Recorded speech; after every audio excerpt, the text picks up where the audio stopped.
আল্লাহ তাআলা বলেছেন, সাবধান বান্দা, মা এবং বাবার সঙ্গে করে শব্দ করিও না, তাদের সঙ্গে বেয়াদবি করিও না, তাদেরকে ধমক দিও না, তাদের সঙ্গে কথা কও ইজ্জত সম্মানের সাথে, মুহাব্বতের সঙ্গে তাদের সঙ্গে কথা বলো, তাদেরকে মুহাব্বত করো, তাদেরকে ভালোবাসো।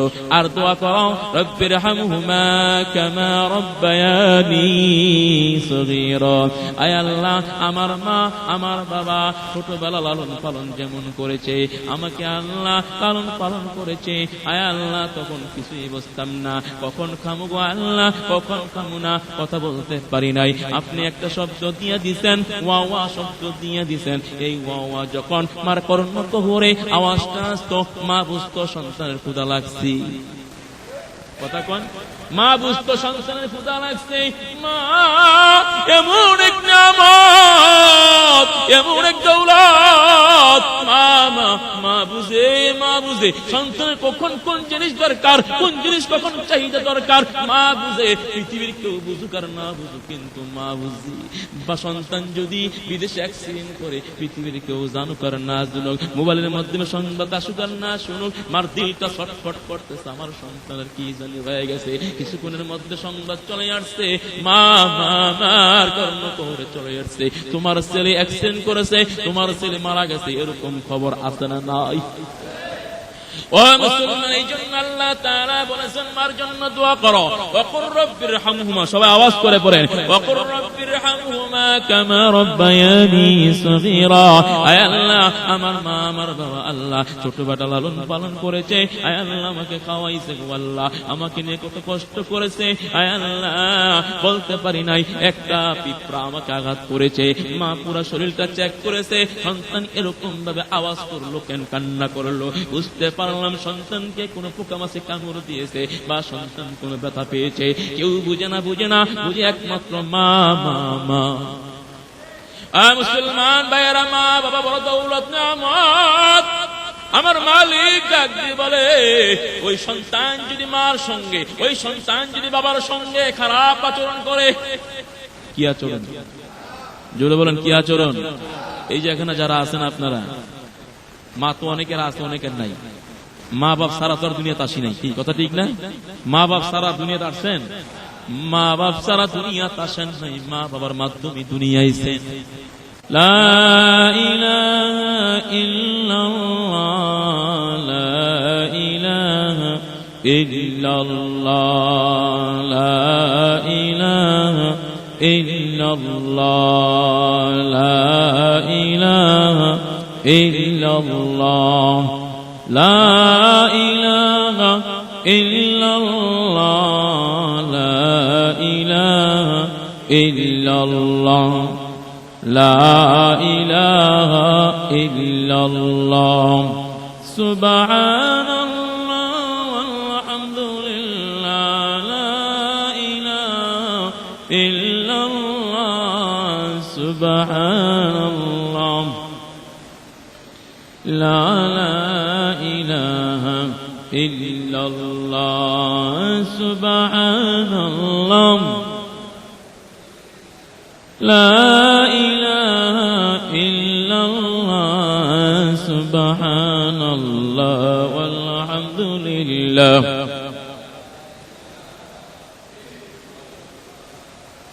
সুবহানাল্লাহ,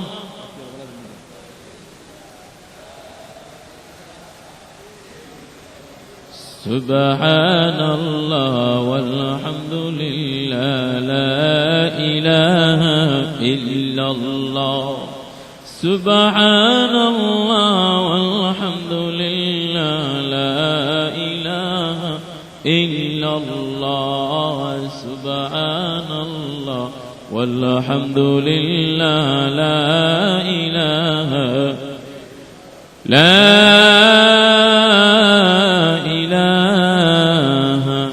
ইল্লাল্লাহ মুহাম্মাদুর রাসূলুল্লাহ সাল্লাল্লাহু আলাইহি ওয়াসাল্লাম। আলহামদুলিল্লাহ সুম্মা আলহামদুলিল্লাহ। আল্লাহ পাকের মেহেরবানি, আল্লাহ পাকের দয়া, আল্লাহ পাকের ইচ্ছা, আল্লাহ পাকের দরবারে শুকুর ও সুজুদ, যে মহান মালিক আদর করে, মায়া করে, মুহাব্বত করে, ভালোবেসে কোরআনের এক শ্রেষ্ঠ স্থান দামি মজলিসে আল্লাহ পাকের ঘর বাইতুল্লাহ আসার এবং বসার সুযোগ আল্লাহ করে দিয়েছেন। কয়জনের ভাগ্যে জুটে যে আল্লাহর শ্রেষ্ঠ জায়গায় বসার জন্য। আমরা যারা এখানে উপস্থিত হয়েছি এবং যারা আসতেছি, সেই মহিয়ান গরিয়ান সর্বশক্তিমান সেই আল্লাহ পাকের দরবারে শুকরিয়া আদায় করি, বলেন আলহামদুলিল্লাহ। মুহতারাম হাজরিন, আপনাদের সামনে পবিত্র কুরআনুল কারীম থেকে লম্বা একটা আয়াত তেলাওয়াত করেছি। নবীজি সাল্লাল্লাহু আলাইহি সাল্লামের অসংখ্য অসংখ্য হাদিস থেকে, লক্ষ কোটি হাদিস থেকে ছোট্ট একটা হাদিসের অংশ আপনাদের সামনে পাঠ করেছি। আল্লাহ তাআলা আমি এবং আপনারা শুনি মূল্যবান দামি কথা উপর আমল করতে পারি। আল্লাহ পাক আমাদেরকে তৌফিক দান করেন, বলেন আমিন। মুহতারাম হাজরিন, কাদের ওসিলায় দুনিয়ায় আসলাম? যারা না আসলে আমরা আসতাম না। তারা কারা? আল্লাহ তাআলা বলেন, জামি রব্বুল আলামিনের পরের স্থান তোমাদের সবচেয়ে বড় নিয়ামত, দামি এক দৌলত, দামি এক নিয়ামত। তারা কারা? তারা হলো তোমাদের মা এবং বাবা, তোমাদের পিতা এবং মাতা, তোমাদের উম্মুকা এবং আবুকা, যাদের উসিলায় দুনিয়ার স্বাচ্ছন্দ্য নিয়ামত, দুনিয়ার আলো বাতাস, দুনিয়ার খাদ্য সামগ্রী, আল্লাহর দুনিয়ার সৌন্দর্য, আমি যে তোমাকে দুই নয়ন দিয়েছি, নিয়ামত দিয়েছি, ওই নিয়ামতের উসিলায় দুনিয়ার স্বাচ্ছন্দ্য তোমরা সব কিছু উপভোগ করতেছো। কারো উসিলায়? আবুকা ও উম্মুকা, তোমাদের মা এবং বাবা। বলেন কে? মা এবং বাবা। এটা আজকে একটা ইম্পর্টেন্ট আলোচনা। আল্লাহর রাসূল বলেন, আমল দিয়া জান্নাতে যাওয়া সহজ না। মৃত্যু পর্যন্ত আপনি আমল করেছেন, ৫ ওয়াক্ত নামাজ ঠিক, তাহাজ্জুদ ঠিক, ইশরাক ঠিক, আওয়াইন ঠিক, কোরআন তেলাওয়াত ঠিক, হজ করা এটাও ঠিক, তারপরে মাহে রমজান মাসে রোজা রাখা এটাও ঠিক, তারাবি ২০ রাকাত করা এটাও ঠিক, দান সদকা করা এটাও ঠিক। অর্থাৎ আল্লাহর ইবাদতের বন্দেগীতে যা কিছু আছে সব ঠিক, শুধু একটা বেটি। কয়টা বেটি? একটা বেটি। আপনার আম্মা, আপনার বাবা, আবুকা ও উম্মুকা, আপনার মা এবং বাবা আপনার প্রতি নারাজ। এক মণ দুধে যদি এক ফোঁটা চোনা পড়ে, পাক থাকবে না নাপাক হয়ে যাবে? সবাই বলেন, পাক থাকবে? কি হয়ে যাবে? নাপাক হয়ে যাবে। কেন? চোনা হলো নাপাক, দুধ হলো পাক। নাপাক এক ফোঁটা পড়ার কারণে দামি দুধ, এক মণ দুধ সব কি হয়ে গেছে? নাপাক হয়ে গেছে।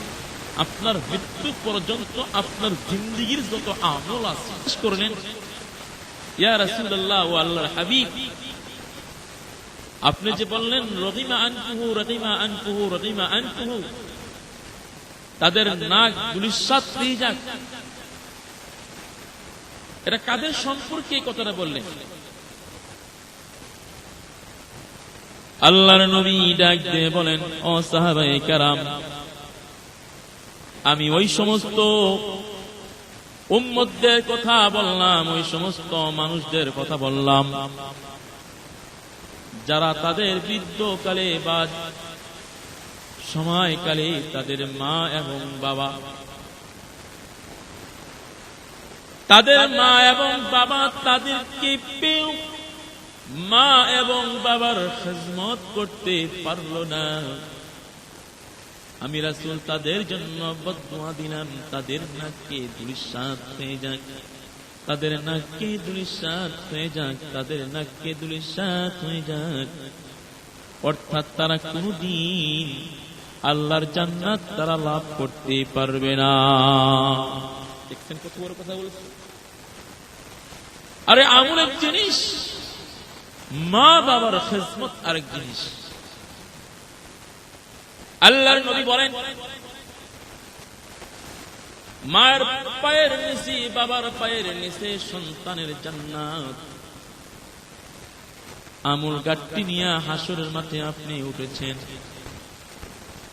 নিজকে নিজে প্রশ্ন করেন, হায় মালিক রব্বি কারীম, তাহাজ্জুদ নামাজ সারি নাই, পাঁচ ওয়াক্ত নামাজ সারি নাই, ইশরাক তাওবিন সারি নাই, দান সদকা সারি নাই, হজ করতে সারি নাই, হজ করেছি, হায় আল্লাহ রমজান মাসে রোজার কোনো ত্রুটি করি নাই, জান্নাত তো অনিবার্য।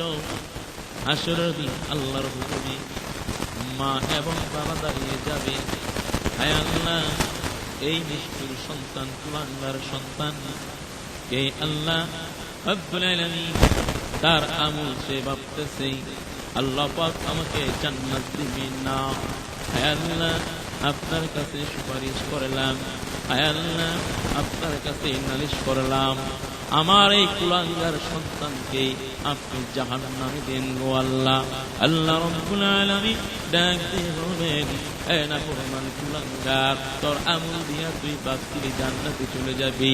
না না না না না, আল্লাহ রাব্বুল আলামিন তোর মা তোর বাবা তোর প্রতি নারাজ, তোর প্রতি অসন্তুষ্ট, তোর আমলকে আমি আল্লাহ বরবাদ করে দিলাম, তোর আমলকে আমি আল্লাহ ধ্বংস করে দিলাম, তোর মা বাবার অসন্তুষ্টতার কারণে আমি আল্লাহ জাহান্নাম তোকে দিয়ে দিলাম। কোথা দিলাম? জাহান্নামে দিয়ে দিলাম। এই জন্য আল্লাহর নবী ডাক দিয়ে বলেন, মা এবং বাবা তোমার সবচেয়ে বড় নিয়ামত।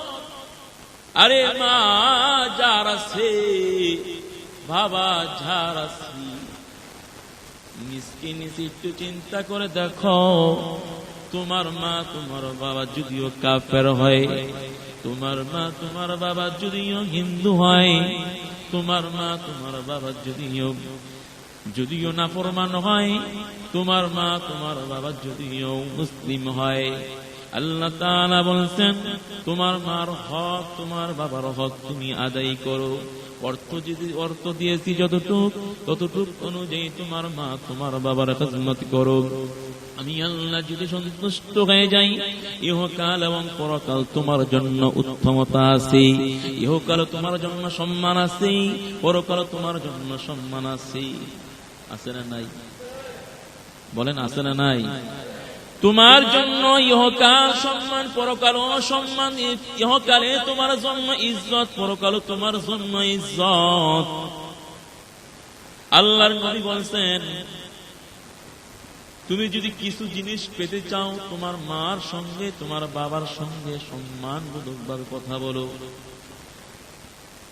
আমার যেই বান্দা তার মার সঙ্গে সম্মানের সাথে কথা বলে, আমার যে বান্দে তার মা বাবার সঙ্গে সম্মানের সাথে কথা বলে, আমি আল্লাহ রাব্বুল আলামিন এক নম্বর হলো আমি আল্লাহ পৃথিবীর কোথাও তাকে বেইজ্জতি করি না। আমি আল্লাহ তাকে সম্মান ইজ্জত জাতির কাছে আমি আল্লাহ বাড়াইয়া দেই। আমি আল্লাহ সম্মান ইজ্জতকে আমি আল্লাহ বাড়াইয়া দিই। এটা আমি আল্লাহর কথা, আল্লাহ রাসূল বলেছে, আমি বলেছি। আল্লাহ বলছেন, কেউ যদি মনে করে আমার মার পিছনে টাকা খরচ করলে আমার টাকা নষ্ট হয়ে যাবে, এটা ভুল না? কেউ যদি বলে আমার মা বাবার পিছনে টাকা খরচ করলে আমার টাকা নষ্ট হয়ে যাবে, আরে মা বাবার যে করে না তার অশান্তির কোনো শেষও থাকে না। আরে মা বাপ যে করে না তার কষ্টের সীমা থাকে না, লাঞ্ছিতর সীমা থাকে না। মা বাপ যে করে না তার মতো পুরা কপাল্লা বদনসিব আল্লাহর জমিনে দ্বিতীয় একটা নাই। বউরে করতে পারো, মেয়েরে করতে পারো, ছেলেরে করতে পারো, শ্বশুরের দাওয়াত দিয়ে খাওয়াইতে পারো, শাশুড়ের দাওয়াত দিয়ে খাওয়াইতে পারো। যেই মা 10 মাস 10 দিন তোমারে পেটে ধারণ করলো, তুমি তো জানো না তোমার মা তখন তোমাকে কত কষ্ট করেছে তোমাকে নিয়া। এটা যে বিবাহ করেছে সে বুঝবে যে আমার স্ত্রী পেটে যে সন্তান, আমার স্ত্রী যে তার কত কষ্ট হয়। তখন স্বামী বুঝে আমার স্ত্রী হাঁটতে কষ্ট, চলতে কষ্ট, ঘুমাইতে কষ্ট, খাইতে কষ্ট, দাঁড়াইতে কষ্ট, বইতে কষ্ট। কথা কোন আমার স্ত্রী দাঁড়াইতে কষ্ট, বইতে কষ্ট। যখন পেটটা বড় হয়ে যায়, সময় যখন গড়ায়া যায়, পেটটা বড় কষ্ট। সন্তান যখন সময় হয়ে যায়, সন্তান ভূমিষ্ঠ হবে। সর্বপ্রথম স্ত্রী স্বামী যদি আন্তরিকতা আর মিল মোহাব্বত যদি ভালো থাকে, স্ত্রী স্বামীর কাছে ক্ষমা চায়, স্ত্রী স্বামী তুমি আমাকে মাফ করে দিও, কারণ তোমার সঙ্গে ঘর সংসার করতেছি, পড়তে বসতে তোমাকে কষ্ট দিয়েছি, তোমাকে কত কথাই না বলেছি গো। তুমি তো আমার প্রাণের স্বামী, তোমার চেয়ে আপন আমার আর কেহ নাই। তুমি আমার স্বামী আর আমি তোমার স্ত্রী, কারণ আমরা দুজন একে অপরকে মহাব্বত করি, একে অপরকে ভালোবাসি। তোমার পুরুষ জাত থেকে আমার রেহেমের ভিতরে নাপাক রক্ত পানি আমার রেহেমের ভিতরে চলে আসছে, তোমার সন্তান আমার পেটে চলে আসছে। আল্লাহ বড় নিয়ামত দান করেছে। ও স্বামী, হাঁটতে পারি না, হাঁটতে কষ্ট হয়, বসতে পারি না, শুয়ে থাকলে কষ্ট হয়, ডান দিকে শুইলে কষ্ট হয়, বাম দিকে শুইলে কষ্ট হয়। স্বামী তুমি আমাকে ক্ষমা করে দাও। স্বামীও কান্দে, স্ত্রীও কান্দে। এরকম ঘটনা আছে না নাই? কথা কয় না, আছে না নাই? স্বামীও কান্দে, স্ত্রীও কান্দে, গভীর রজনীতে হাতটা ধরে কান্না করে, স্ত্রী তুমি কান্না করিও না। স্বামী কয় স্ত্রী তুমি কান্না করিও না। স্ত্রী ডাক দেয় স্বামী তুমি কান্না করিও না, তুমি আমারে মাফ করে দিও, তুমি আমারে ক্ষমা করে দিও। এটা শেষ দেখা। আমার কি জানি হয়, আমি মারাও যাইতে পারি, আমি বাঁচতেও পারি। এরকম ঘটনা আছে না নাই? কথা কোন আছে না নাই? সিজার করতে গিয়া মা মারা যায়, রক্ত শূন্য হইয়া মা মারা যায়, সন্তান জন্ম দিতে গিয়া মা মারা যায়। আল্লাহর নবী বলেন, আল্লাহ তাআলা বলেন, সন্তান যখন জন্ম দেয়, পৃথিবী একদিকে হয়ে যায়, মা একদিকে হয়ে যায়। একটা নারী জাত মাত্র তার 4 ইঞ্চি জায়গা দিয়া আল্লাহ তাআলা এমন একটা সুন্দর ফুটফুটে সন্তান আল্লাহ বের করেন। আল্লাহ রাস্তাকে বড় করে দেন। যখন সন্তানটা বের হয়, মাথাটা বের হয়, মার কলিজাটা মনে হয় 2টা ভাগ হয়ে যায়। মার কলিজা 2টা ভাগ হয়ে যায়। 10 মাস 10 দিন মা কষ্ট করলো। হায় সন্তান, অন্যজনের কোন জন্য কষ্ট না, শুধু সন্তানের জন্য কষ্ট, সন্তানের জন্য কষ্ট। 10 মাস 10 দিন স্বামীর হাতে দইরা দাঁড়া করাইতে হয় স্ত্রীকে। ও মুসলমান, দাঁড়াইতে কষ্ট, বসতে কষ্ট, বাথরুমে বসলে কষ্ট, শুয়ে থাকলে কষ্ট, ডান দিকে শুয়ে থাকলে কষ্ট, বাম দিকে শুয়ে থাকলে কষ্ট। ওরে মুসলমান, কেমন একটা কষ্ট, কেমন একটা কষ্ট যখন সন্তানটা ভূমিষ্ঠ হয়। সন্তানটা ভূমিষ্ঠ হওয়ার পরে মাও সুস্থ, সন্তানও সুস্থ। যখন জ্ঞান ফিরে মার সঙ্গে সঙ্গে যখন সন্তানকে দেখে, রক্ত মাখা সন্তানকে যখন 2 গালে 2টা চুম্বন করে, 1 বছরের কষ্ট সঙ্গে সঙ্গে দূর হয়ে যায়। কথা কম, কথা ঠিক কিনা? কেন কষ্ট দূর হয়ে যায়? আমার নয়নের মানিক 1 বছর 10 মাস 10 দিন, প্রায় 1 বছর আমি কষ্ট করেছি, সন্তানের চেহারা দেখেছি, কষ্ট সব দূর হয়ে গেছে। কষ্ট সব দূর হয়ে গেছে, কষ্ট আর নাই। এই সন্তান আস্তে আস্তে আল্লাহ তাআলা বড় করেন সন্তানকে। সন্তান বড় হতে থাকে, পেশাব করে দেয় মার শরীরে, মা ঘৃণা করে না। পায়খানা পরিষ্কার করে, মা ঘৃণা করে না। কত কষ্ট দেয় মাকে সন্তান কিন্তু ঘৃণা করে না। আমার একটা ছোট্ট সন্তান বাবু আছে, আমি অনেক কিছু দৃশ্য দেখি যেটা আমি পুরুষের দ্বারা সম্ভব না। 12টা 1টা বেজে যায়, সন্তান ঘুমায় না, মা কষ্ট কইরা, কত আদর কইরা, কত মহাব্বত কইরা, কত ভালোবাসা দিয়া সন্তানকে ঘুম পাতায়, তারপর ঘুমাইতে চাই না। ঘন্টার পর ঘন্টা চলে যায়, আবার ফজরের পর উঠে নামাজ পড়তে হয়, আবার ফজরের পর সন্তানের ঘুম ভেঙে যায়, ওই সন্তানকে আবার খাওয়ায়, আবার ঘুম পাতায়, তার ডিউটি 24 ঘন্টা এইভাবে শুধু চলতে থাকে, এইভাবে শুধু চলতে থাকে। কথা কোন কথা ঠিক কিনা? ও মুসলমান ভাইরা, স্বামী ঘুমাইয়া যায়, ও মুসলমান কিছুক্ষণ পরে প্রসাব করে সন্তানকে কষ্ট দেয় না। একটা খাতা বিছাইছে, ওই খাতার মধ্যে প্রসাব করে দিছে, ওই খাতাটা পাল্টাইয়া আবার খাতা বিছাইয়া দিছে, ওই খাতার মধ্যে প্রসাব করেছে। খাটের মধ্যে যে অংশের মধ্যে প্রসাব করে দিছে, ওই অংশ থেকে আরেক অংশের মধ্যে সন্তানকে শোয়াইয়া দেয়, ওই অংশ পেশাব করে দিছে, আবার সন্তানকে বুকের উপর নেয়, সন্তান বুকের উপর পেশাব করে দেয়। যারা পরিমাণ আল্লাহর কসম দিয়ে বলে, একটা সেকেন্ডের জন্য সন্তানের প্রতি মা বিরক্ত বোধ করে না। কথা কোন কথা ঠিক কিনা? একটা সেকেন্ডের জন্য মা সন্তানের উপর বিরক্ত বোধ করে না। তার নাম হলো কি? মা। এই জন্য আল্লাহ রাসূল বলেছেন, মা আগে না বাপ আগে। নবীজি বলছেন, উম্মুকা তোমার মা, উম্মুকা তোমার মা, উম্মুকা তোমার মা। তারপর ইয়া রাসূলুল্লাহ আবুকা, তারপর তোমার পিতা। কারণ মা থেকে বাপের মর্যাদা বেশি না? বাপ জন্ম দিয়েছে, তার সমস্ত কৃতকর্ম, তার সমস্ত কাজ কর্ম গ্রহণ করে নিয়েছেন কে? উম্মুকা, তোমার মা। কথা বুঝতেছেন? কথা বলেন, কথা বুঝতেছেন? তোমার মা তোমাকে স্বাচ্ছন্দ্য আনন্দের সাথে মানিক বলে তোমাকে গ্রহণ করে নিয়েছে। এই জন্য আল্লাহ রাসূল বলেছেন, মার কথা 3 বার আছে, উম্মুকা উম্মুকা উম্মুকা, তোমার মা, তোমার মা, তোমার মা, আবুকা, তারপর তোমার পিতা। আল্লাহর নবী ডাক দিয়ে বলেন, এই মাকে যদি কেউ কষ্ট দেয়, এই মাকে যদি, কথা বলেন, কথা বলেন, এই মাকে কি? এই মাকে যদি কেউ কষ্ট দেয়, আমি দেখি না, আপনারা দেখছেন কি জানি না, আল্লাহর জমিনে কেউ মা বাবাকে কষ্ট দিয়ে কেউ শান্তিতে আছে আমি দেখি না। এটা আমি দেখি না, আপনারা দেখছেন কি জানি না। আল্লাহর নবী বলেছেন, মা বাবাকে কে কষ্ট দিয়ে কেউ শান্তিতে আছে, কেউ সম্মানের সাথে আছে, আমি দেখি নাই। এবং আল্লাহ রাসূল তাও বলেছেন, কেউ মা বাবাকে কষ্ট দিয়ে রিজিক, তার জন্য উত্তম রিজিক, বেশি বেশি কাসির কাসির, তার জন্য উত্তম রিজিক বরাদ্দ হয়েছে, এটা আমি কোনোদিন দেখি না। তাহলে আল্লাহর নবীর হাদিস মিথ্যা হয়ে যাবে। আল্লাহর নবী একদিন বলেন, তোমার মা বাবার খেদমত করো, 1 নাম্বার তোমার রিজিক বেড়ে যাবে। সুবহানাল্লাহ কোন? 2 নাম্বার তোমার সম্মান বেড়ে যাবে। 3 নাম্বার হলো আল্লাহ তাআলা ডাক দিয়ে বলেছেন, আল্লাহর নবী বলেছেন, 3 নাম্বার হলো আল্লাহ তাআলা তোমার হায়াতকে আল্লাহ বাড়ায়া দিবে। হায়াত চায় নাকি?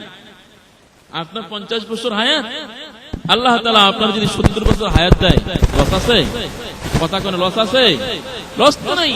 আল্লাহ তাআলা বলছেন, মা এবং বাবার খেদমত করলে 1 নাম্বার তোমার সম্মান বেড়ে যাবে, 2 নাম্বার তোমার হায়াত বেড়ে যাবে, 3 নাম্বার তোমার রিজিক।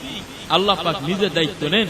আল্লাহ পাক বললেন, বান্দা তোর মা তোর বাবার তুই খেদমত করলি, আমি আল্লাহ তোর প্রতি সন্তুষ্ট হইয়া আমি আল্লাহ অফুরন্ত নিয়ামত, অফুরন্ত রিজিক আমি আল্লাহ তোকে বাড়াইয়া দিলাম। সবাই বলেন, জোরে বলেন। আর যদি কেউ মা বাবাকে কেউ খেদমত না করে, মা বাবার সঙ্গে আচরণ খারাপ করে, মা বাবার সঙ্গে বেয়াদবি করে, কথা কার?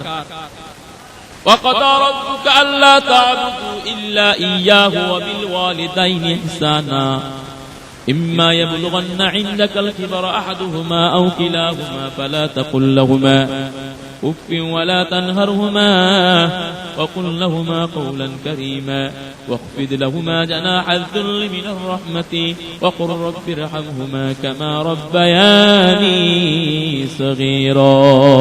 সবাই পড়েন, وقل رب ارحمهما كما ربياني صغيرا। আল্লাহ তাআলা বলেছেন সাবধান বান্দা, মা এবং বাবার সঙ্গে করে শব্দ করিও না, তাদের সঙ্গে বেয়াদবি করিও না, তাদেরকে ধমক দিও না, তাদের সঙ্গে কথা কও ইজ্জত ও সম্মানের সাথে, মুহাব্বতের সঙ্গে তাদের সঙ্গে কথা বলো, তাদেরকে মুহাব্বত করো, তাদেরকে ভালোবাসো, আর দোয়া করো রব্বিরহামহুমা কামা রব্বায়ানি সগীরা। আয় আল্লাহ, আমার মা আমার বাবা ছোটবেলা লালন পালন যেমন করেছে, আমাকে আল্লাহ লালন পালন করেছে, আয় আল্লাহ তখন কিছুই বুঝতাম না, কখন খামু গো আল্লাহ, কখন খামু না, কথা বলতে পারি নাই। আপনি একটা শব্দ দিয়ে দিছেন, ওয়া ওয়া শব্দ দিয়ে দিছেন, এই ওয়া ওয়া যখন মার কর্ণত হরে আওয়াজটা আসতো, মা বুঝতো সন্তানের ক্ষুধা লাগছে। কথা কোন মা বুঝতো সন্তানের ক্ষুধা লাগছে। মা এমন এক নিয়ামত, এমন এক দৌলত, মা বুঝে সন্তানের কখন কোন জিনিস দরকার, কোন জিনিস কখন চাহিদা দরকার, মা বুঝে। পৃথিবীর কেউ বুঝুক আর না বুঝুক, কিন্তু মা বুঝে। বা সন্তান যদি বিদেশে অ্যাক্সিডেন্ট করে, পৃথিবীর কেউ জানুক আর না জানুক, মোবাইলের মাধ্যমে সংবাদ আসুক আর না শুনুক, মার দিলটা ছটফট করতেছে, আমার সন্তানের কি জানি হয়ে গেছে। কিছুক্ষণের মধ্যে সংবাদ চলে আসছে, মার কর্ণ করে চলে আসছে, তোমার ছেলে অ্যাক্সিডেন্ট করেছে, তোমার ছেলে মারা গেছে, এরকম খবর আছে না নাই?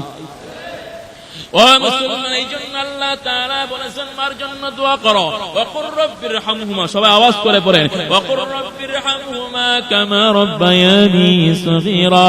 আয় আল্লাহ, আমার মা আমার বাবা আল্লাহ ছোটবেলা লালন পালন করেছে, আয় আল্লাহ আমাকে খাওয়াইছে গো আল্লাহ, আমাকে নিয়ে কত কষ্ট করেছে, আয় আল্লাহ বলতে পারি নাই, একটা পিঁপড়া আমাকে আঘাত করেছে, মা পুরো শরীরটা চেক করেছে, সন্তান এরকম ভাবে আওয়াজ করলো কেন, কান্না করলো, বুঝতে পারলাম সন্তানকে কোন পোকামাছি কামড় দিয়েছে বা সন্তান কোন ব্যথা পেয়েছে। কেউ বুঝে না, বুঝে একমাত্র মা।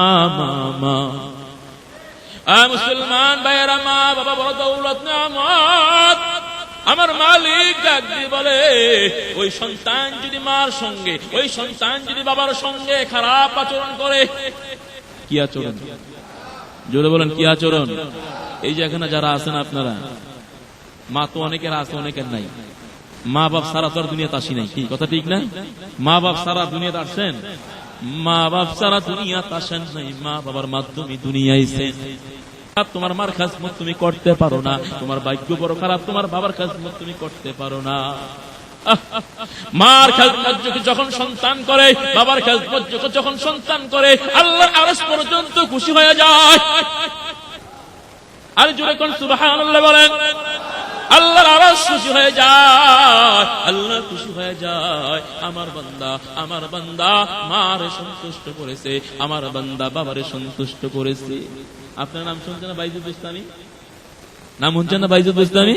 এই বাইজুদ বুস্তামির মা, এত অনেক গল্প আছে, অনেক ঘটনা আছে। বাইজুদ বুস্তামির মা চাইছিল এক গ্লাস পানি। কি চাইছিল? আল্লাহ, আল্লাহ হুকুমে সন্তান বাইজিদ তুমি আমাকে একটা গ্লাস পানি দাও। কয় গ্লাস? এক গ্লাস পানি দাও। সন্তান বলতে দেরি, পানি আনতে দেরি না, পানি নিয়ে আসছে। আইসা দেখে মা ঘুমায় গেছে। সুবহানাল্লাহ বলেন। আইসা দেখে কি করছে?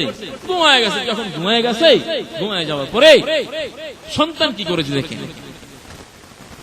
মা রাত্রে বেলা পানি চেয়েছে, সন্তান পানির গ্লাসটা নিয়ে দাঁড়িয়ে আছে। যেমন তার মা তেমন তার সন্তান বাইজিদ পানির গ্লাস নিয়ে দাঁড়িয়ে আছে। গভীর রজনীতে ঘুম ভাঙছে বাইজিদের মার। যখন বাইজিদের মার ঘুম ভাঙছে, হঠাৎ করে তাকিয়ে দেখে বাইজিদ পানি নিয়ে দাঁড়িয়ে আছে। যখন পানি নিয়ে দাঁড়িয়ে আসছি, মা শোয়া থেকে বসে গেছি। এই সন্তান বাইজিদ, তুমি কি ঘুমাও না? না না মা, ঘুমাই নাই। কেন ঘুমাইলি না? মা আপনি পানি চেয়েছেন, তাৎক্ষণিক ভাবে আমি পানি নিয়ে আসছি। আইসা দেখি আপনি ঘুমায় গেছে। আপনি যখন ঘুমায় গেছে, আমি চিন্তা করলাম আমি যদি ঘুমাইয়া যাই, মা যদি ওইটা পানি চায়, তাহলে তাহলে আমার মা যদি আমার প্রতি নারাজ হয়ে যায়, আমি বাইজিদ ধ্বংস হয়ে যাব, আমি বাইজিদ বদদুয়ার শিকার হয়ে যাব। এই জন্য আমি আমার মাকে কষ্ট দাও না দেওয়ার জন্য, আমার মা যদি আমার প্রতি সন্তুষ্ট হয়, আমার মা যেন আমাকে বদদুয়া না দেয়। পানি চাইলাম বাইজিদ, তুই পানি দিলি না, আমারে কষ্ট দিলি, এই কষ্ট যেন আমার দ্বারা না হয়। এই জন্য আমি বাইজিদ,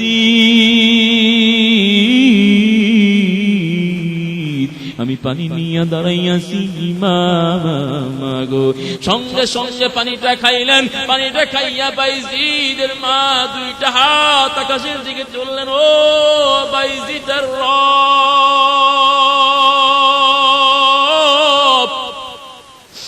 মালিক রে, তোমার কাছে ডাক দিয়ে বললাম বাইজিদের আল্লাহ, ও বাইজিদের মার আল্লাহ, তোমার কাছে বললাম, তোমার কাছে আল্লাহ সুপারিশ করলাম, বাইজিদকে আল্লাহ তুমি ওলির খাতায় নামটা দিয়ে দাও।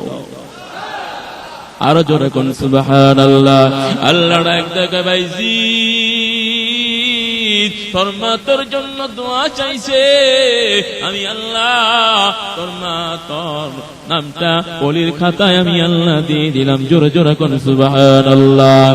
আর আল্লাহ ডাক দেয় কয়, কোন সন্তান যদি মার খেদমত না করে, কোন সন্তান যদি বাবার খেদমত না করে, কোন সন্তান যদি বাবাকে কষ্ট দেয়, কোন সন্তান যদি মাকে কষ্ট দেয়, তাহলে তুমি জানিয়ে রাখো তোমার পরিণাম কি হবে। দুনিয়াতে তুমি অশান্তি, পরকালে তোমার অশান্তি। দুনিয়াতে তোমার জন্য গজব, পরকালে তোমার জন্য জাহান্নাম। কথা কোন কথা ঠিক কি না? আল্লাহর এক বান্দা আলেম সাহেব, বলবো কথাটা, আল্লাহর এক বান্দা আলেম সাহেব, তিনি কোন ইবাদত থেকে সরেন না, যে কোনো ইবাদত তার দ্বারা। তাহাজ্জুদ, ইশরাক, আওয়াবিন, পাঁচ ওয়াক্ত তয়টা কন্টিনিউ করেনি। তারপরে রমজান মাসে রোজা রাখেন, সমস্ত কিছু করে, কোনটাই বাদ দেন না। তো তিনি বললেন, মা আপনি আমার মা, আমি আপনার সন্তান, আমি আলেম সাহেব, লেখাপড়া করেছি, দ্বীন শিখেছি, কোরআন শিখেছি, হাদিস শিখেছি, কোন কিছু আমি ত্রুটি রাখি না। আপনার সম্পূর্ণ খেদমত করার জন্য যা দরকার সব করতেছি। একটা আবদার, আমি হজে যেতে চাই। মা উত্তর দিলেন, আমি তো বৃদ্ধা মানুষ, বয়স্ক প্রাপ্ত একজন বৃদ্ধা নারী, ওয়ান পিস শুধু তুমি আমার সন্তান, দ্বিতীয় কোন সন্তান নাই। তুমি যদি আমাকে রেখে হজ করতে যাও, তাহলে আমাকে দেখতেও পারো, এসে নাও দেখতে পারো, আমি মরেও যেতে পারি, বেঁচেও থাকতে পারি, কিন্তু আমার আবদার হলো তুমি হজে যেও না, আমি মার দুঃখিনী খেদমত করো। তুমি যদি আমি মার দুঃখিনী পরিপূর্ণ খেদমত করতে পারো, হজের সওয়াব আল্লাহ তোমার আমলনামায় দিয়ে দিবে। আল্লাহ রাসূল বলেছেন, কেউ যদি কোন উম্মত যদি, এই কথাটা বলার পরে সুবহানাল্লাহ জোরে বলবেন, আমার কোন উম্মত যদি, আজকে বাসায় যাবেন, মা এবং বাপ যারা আছে তাকাবেন, খেয়াল করবেন, আমার রাসূল বলেছেন কোন উম্মত যদি মা এবং বাবার দিকে দয়ার নজরে, মায়ার নজরে, মুহাব্বতের নজরে, ভালোবাসার নজরে অন্তর থেকে মা এবং বাবাকে ভালোবাসার নজরে মার দিকে তাকায়া থাকে, একটা মকবুল হজের সওয়াব তার আমলনামায় দেওয়া হবে। সাহাবায়ে কেরাম বললেন, ইয়া রাসূলুল্লাহ, যদি আমি শতবার তাকাই, রাসূল বললেন শতবার কবুল হজের সওয়াব তোমার আমলনামায় আল্লাহ দিয়ে দিবেন। ওই আলেম অনেকবার বছর ঘুরে আসে হজ করার জন্য, তিনি প্রিপারেশন নেন, মা নিষেধ করেন। এরকম বারবার বছর ঘুরে আসলে তার মনে ইচ্ছা আকাঙ্ক্ষাকে মা নিষেধ করে দেন। শেষ মুহূর্তে কয়েকবার বলার পরে তখন বলল, আজকে এই বছর তোমার কোনো কথাই আমি আর শুনবো না, আর কোন কথাই শুনবো না, আমি হজে যাব। একদম সংক্ষেপ বলছি, অনেক লম্বা ঘটনা, যে মা এবং বাবার সম্মান না করলে, মা বাবার কথা না মানলে, মা বাবার সঙ্গে বেয়াদবি করলে এর প্রতিফল দুনিয়ায় আল্লাহ দান করেন। তিনি মার কথাকে অমান্য করে হজে গিয়েছেন, হজে যান নাই, যাওয়ার পথে রাত্র হয়ে গেছে, তিনি রাত্রে এক মসজিদে গমন করেছেন, রাত্রি বিশ্রাম করেছেন।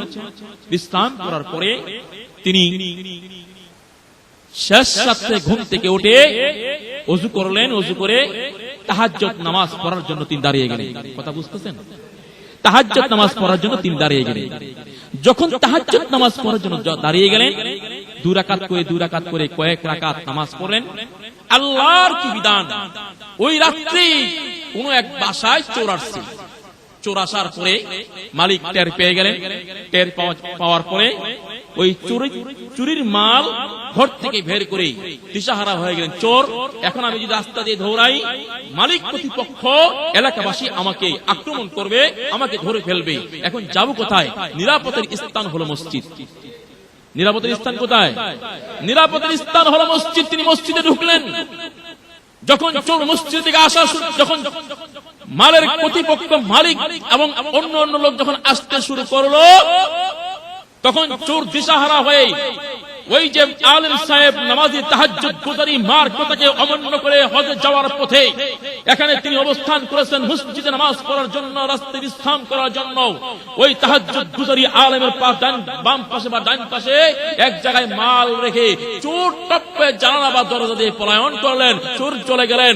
আর এদিক দিয়ে মালিক প্রতিপক্ষ, মালের মালিক, তিনি তারা ঢুকলেন কোথায়? মসজিদে ঢুকলেন। মসজিদে ঢুকার পরেই তখন বলল, বাহ, অভিনয় বড় সুন্দর। চোরে চুরি করল, আবার চুরি করে পাশে মাল রেখে আবার তিনি নামাজে দাঁড়িয়েছেন। তাকে প্রহার করলেন, ধরলেন, মসজিদ থেকে বের করে দিলেন। বর্তমানে আমরা যেটা বলি মাতবর প্রধান সমাজের মধ্যে মেম্বার চেয়ারম্যান, তখন বলা হতো কাজী। মাতবরকে কি বলা হতো? কাজী।